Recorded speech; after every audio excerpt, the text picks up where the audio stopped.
दोनों अपराधियों को ढेर कर दिया। वहीं पूरे मामले पर यूपी पुलिस ने खुलासा किया है कि गोल्डी बराड़ और रोहित गोदारा गैंग ने 4 नहीं बल्कि 5 शूटर्स भेजे थे, लेकिन एक बीमार होकर लौट गया तो अंजाम दिया। Thank you Yogi ji. बाबा ने लिया दिशा का बदला। गोदारी गोल्डी बराड़ गैंग का प्लान फेल। दिशा के 2 दुश्मनों का अंत। बॉलीवुड अभिनेत्री दिशा पाटनी के घर पर हुई फायरिंग मामले में बड़ा खुलासा हुआ। जांच में सामने आया है कि यह हमला कुख्यात गैंगस्टर गोल्डी बराड़ और रोहित गोदारा के इशारे पर किया गया था। विदेश में बैठे इन दोनों अपराधियों ने अपनी हैंडलर के माध्यम से बरेली से 5 शूटरों को मुंबई भेजा था। पुलिस जांच में पता चला है कि 11 सितंबर को 5 शूटर बरेली पहुंचे थे। वो एक स्थानीय होटल में रुके और अगले ही दिन दिशा पाटनी के घर में रेकी की। गैंग का मकसद सिर्फ फायरिंग करके दहशत फैलाना था। क्या है मामला? 12 सितंबर को दिशा पाटनी के घर फायरिंग। रोहित गोदारा गोल्डी बराड़ गैंग ने जिम्मेदारी ली। सनातन टिप्पणी को लेकर नाराजगी। खुलासे के लिए 6 टीमों को लगाया गया था। पुलिस ने 250 सीसीटीवी फुटेज की पड़ताल की। दिशा पाटनी के घर फायरिंग केस में एक्शन। रविंद्र और अरुण दोनों आरोपी एनकाउंटर में थे। 5 शूटर 2 बाइक से दिशा पाटनी के बरेली वाले घर पहुंचे थे। काली स्प्लेंडर बाइक पर नकुल और विजय सवार थे। सफेद अपाचे बाइक पर अरुण और रविंद्र बैठे थे।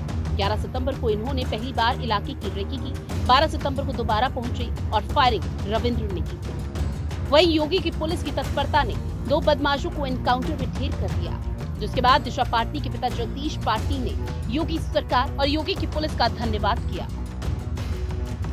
माननीय मुख्यमंत्री उत्तर प्रदेश श्री योगी आदित्यनाथ जी का अपने तथा अपने परिवार की ओर से धन्यवाद ज्ञापित करता हूं। जैसा उन्होंने मुझे विश्वास दिलाया था और उसी के अनुरूप इतने कम समय में अपराधियों को ढूंढकर इतनी कठोर कार्रवाई की।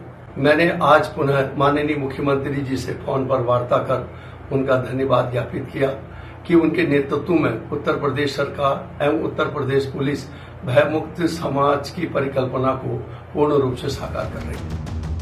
फायरिंग की घटना के बाद पुलिस ने जांच तेज की और 2000 से ज्यादा सीसीटीवी फुटेज खंगाले। ट्रैकिंग के दौरान पता चला कि शूटरों में से 2 अरुण और रविंद्र मुठभेड़ में मारे जा चुके हैं, जबकि नकुल और विजय अभी भी फरार है। दिशा पाटनी का घर क्यों चुना? गैंगस्टर गोल्डी बराड़ और रोहित गोदारा फैलाना चाहते थे दहशत। बॉलीवुड और बिजनेस जगत के कई लोगों को बना रहे थे निशाना। दिशा पाटनी जैसे हाई प्रोफाइल टारगेट को चुनना इसी रणनीति का हिस्सा। फरार शूटरों को जल्द गिरफ्तार करने का आश्वासन। पुलिस ने उनके ठिकाने पर दबिश तेज की।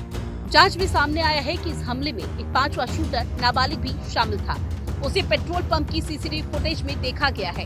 अब तक पुलिस की पकड़ से बाहर है, लेकिन एक मैसेज तो साफ है कि अब अपराधियों को योगी की पुलिस बख्शेगी नहीं। ब्यूरो रिपोर्ट, हिंदी खबर।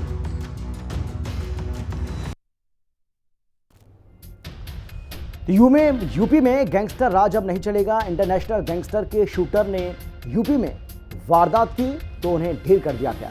इससे पहले दिल्ली, हरियाणा, पंजाब समेत कई घटनाओं में एनकाउंटर नहीं हुआ। राजस्थान में करणी सेना के अध्यक्ष गोगा मेडी हत्या मामले में जेल भेजे गए। मुंबई की बात करें तो मुंबई में बाबा सिद्दीकी की हत्या करने वाले शूटर्स पकड़े गए, जिनको जेल भेजा गया। मुंबई में बाबा सिद्दीकी की हत्या करने वाले शूटर्स को पकड़ करके जेल भेज दिया गया। सिद्धू मूसेवाला की हत्या में शामिल शूटर्स भी जेल भेजे गए। यूपी में इंटरनेशनल गैंगस्टर ने घटना की। एसटीएफ ने उनका एनकाउंटर कर दिया। दिशा पाटनी के घर फायरिंग करने वाले बदमाशों का 6वें दिन एनकाउंटर हो गया। शूटर रविंद्र और अरुण का गाजियाबाद में एनकाउंटर कर दिया गया। यूपी में किस तरीके से आप देखिए कि कानून का राज है। इससे पता चलता है कि अगर यहाँ पर कोई किसी तरह से वारदात को अंजाम देता है तो उसका बच पाना बहुत मुश्किल है। खबर क्या है ये भी आपको बता रहे हैं। ये आरोपी जो हैं वो इस एनकाउंटर में ढेर हो गए। 12 सितंबर को दिशा पाटनी के घर पर फायरिंग की थी। रोहित गोदारा और गोल्डी बराड़ गैंग ने इस हमले की जिम्मेदारी ली थी। सनातन पर टिप्पणी को लेकर अपनी नाराजगी जाहिर की थी। खुलासे के लिए 6 टीमों को लगाया गया था और इन टीमों ने अपना काम अब कर दिखाया है। पुलिस ने 2500 सीसीटीवी फुटेज की पड़ताल की। सोचिए पुलिस ने कितना बड़ा काम किया।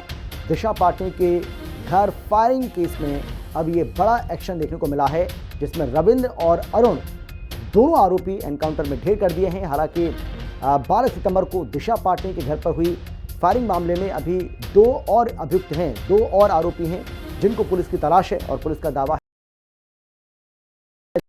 जाएगा बहुत जल्द वो भी पुलिस की। कुल मिलाकर के 5 आरोपी थे, 5 में से एक की तबीयत खराब हो गई, 2 को एनकाउंटर में ढेर कर दिया गया है। अब बचे 2 जिनकी पुलिस लगातार तलाश कर रही है, उनकी धरपकड़ के लिए दबिश दी जा रही है, और पुलिस को इस बात का भरोसा है कि बहुत जल्द उनकी लोकेशन को भी ट्रेस कर उनको भी धर दबोचा जाएगा।